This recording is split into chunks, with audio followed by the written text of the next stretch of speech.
I'm the lucky person. My name is Brenda Marsh, who gets to do the official welcome back to Union Square for Dr. Maya Angelou.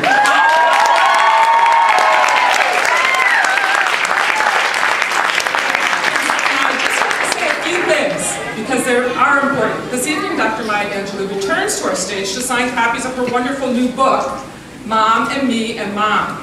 Today is the official on-sale day of the book, and we are thrilled to celebrate this special occasion with Dr. Angelou and all of you. The book is just out of the box, as we booksellers say, and already, you may not know this, Dr. Angelou, it's in our top 100 at BarnesandNoble.com.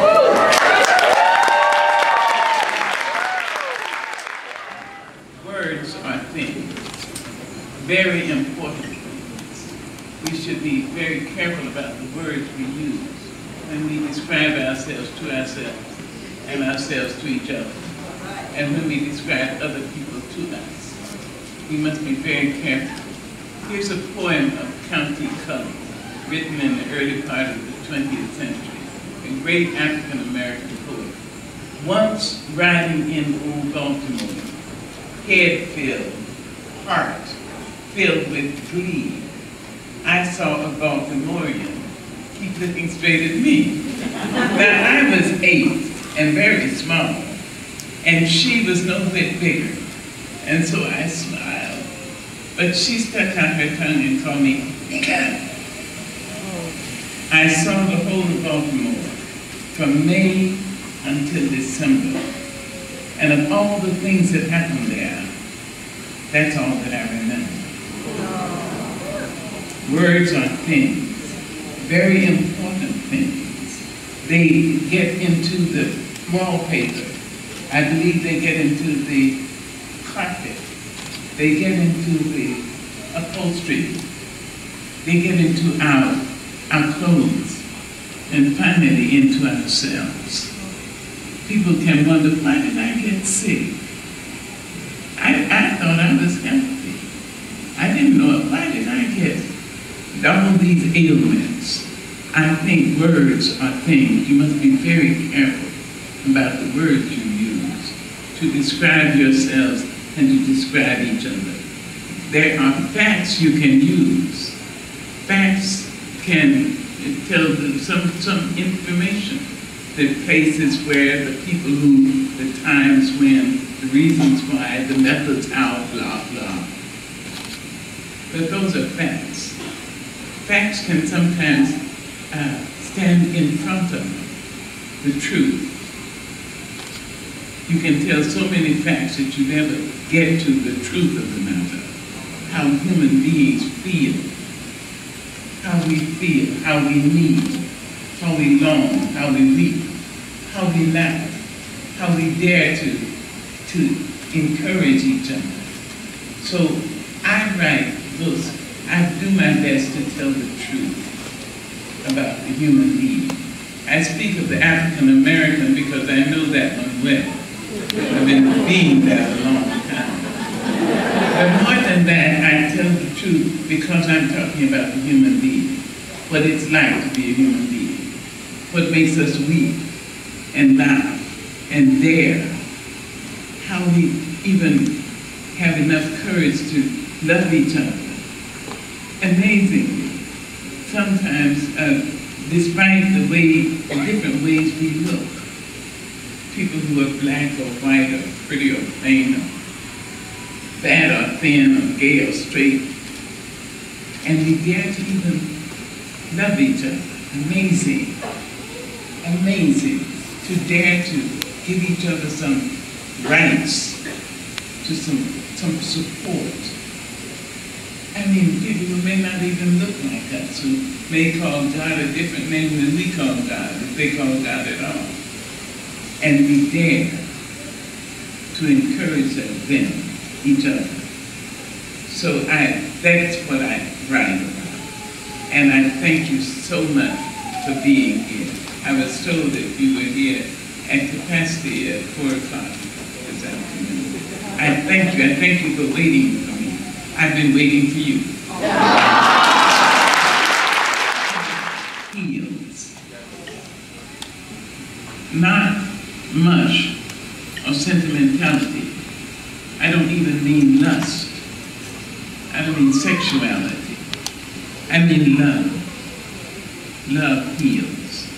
It dares to, it may be what keeps the stars in the firmament. It may be that which causes the blood to run orderly in our veins. Love heals. And love is patience too. So I've written about mother love, which liberates.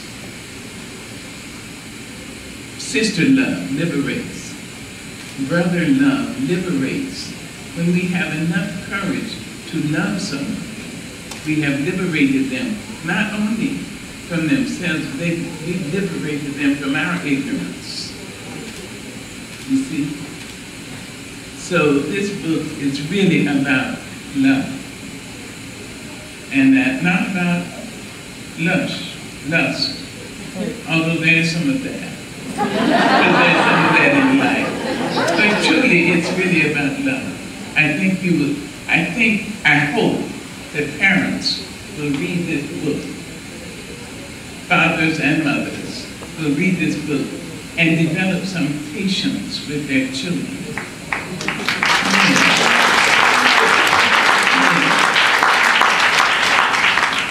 Be on the children's side. Sometimes the parents listen to a word or a letter or a report from a teacher who really doesn't care. And the parents will take the side of the teacher and say, well, I got a letter from school, you've been showing out. Why don't you take the side of the child? He needs you. And ask the child, you tell me your side. I want to know your side. I've had a fantastic mother. She was a terrible mother of small children. Amen.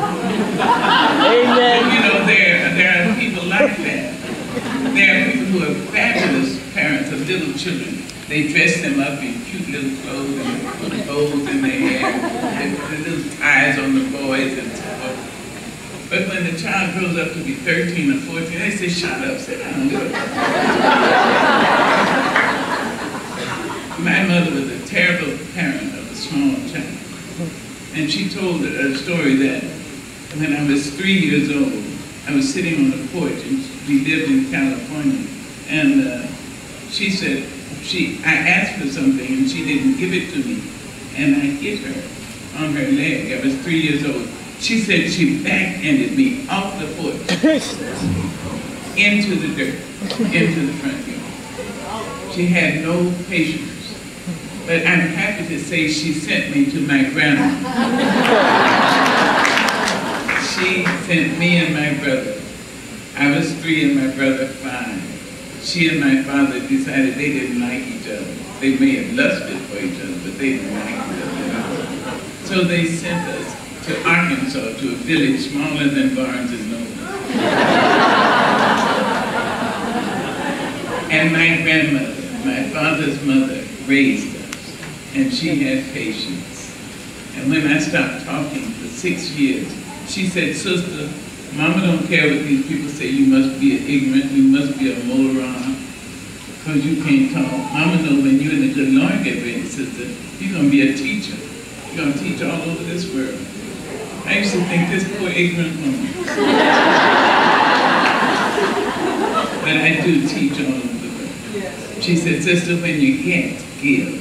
And when you learn, teach.